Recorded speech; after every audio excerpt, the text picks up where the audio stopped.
Setiap negara di seluruh dunia tentu terus berupaya membantu meningkatkan kesejahteraan masyarakat sekaligus melestarikan bumi yang kita tempati ini.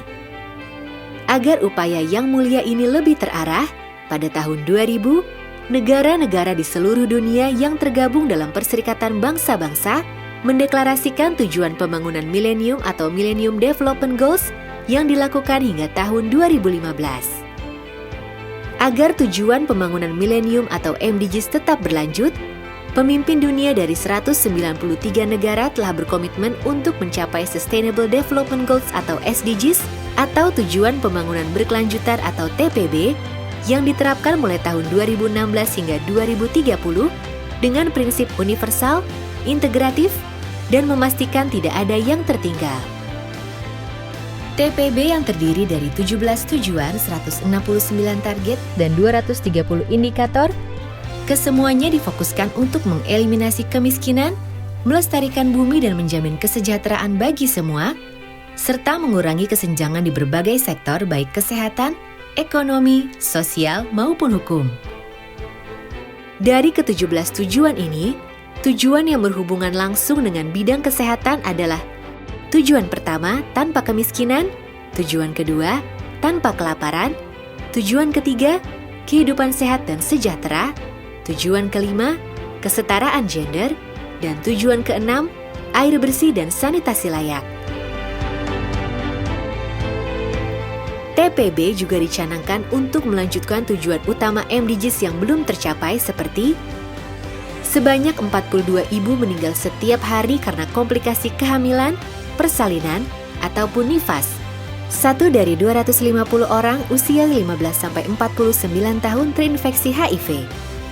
Sebanyak 11 dari 100 wanita usia subur yang pernah menikah tidak terpenuhi kebutuhan ber-KB-nya.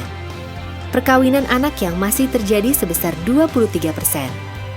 Dan angka kelahiran di usia remaja 15-19 tahun ada sebanyak 48 dari 1.000 perempuan, sementara itu 5 dari 100 anak balita mengalami gizi buruk. Kedepan masih banyak tantangan yang dihadapi Indonesia. Selain isu kesehatan reproduksi seperti kesehatan ibu, keluarga berencana, rendahnya pengetahuan kesehatan reproduksi pada remaja, ada juga isu kesehatan yang lain seperti beban ganda gizi, yaitu stunting atau pendek, wasting atau kurus, dan overweight atau kelebihan berat badan, kematian akibat penyakit tidak menular dan pengendalian tembakau, penyalahgunaan nafza dan alkohol, kematian dan cedera akibat kecelakaan lalu lintas, kontaminasi dan polusi, penanganan krisis dan kegawat daruratan. Namun pemerintah telah menetapkan berbagai upaya untuk mendukung pencapaian TPB, seperti kebijakan jaminan kesehatan nasional, peningkatan kesetaraan gender, penetapan strategi peningkatan kesehatan ibu, perencanaan yang terintegrasi dan alokasi anggaran yang tepat sasaran.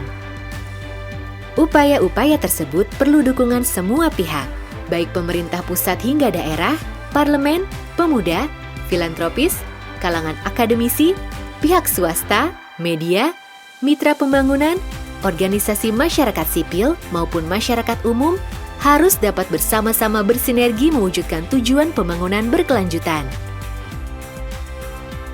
Menciptakan lingkungan hidup yang berkelanjutan baik dari aspek kepastian hukum, sosial maupun ekonomi, serta melaksanakan monitoring dan evaluasi bersama-sama semua pihak merupakan wujud peran serta yang akan menjaga arah keberlangsungan tujuan pembangunan berkelanjutan.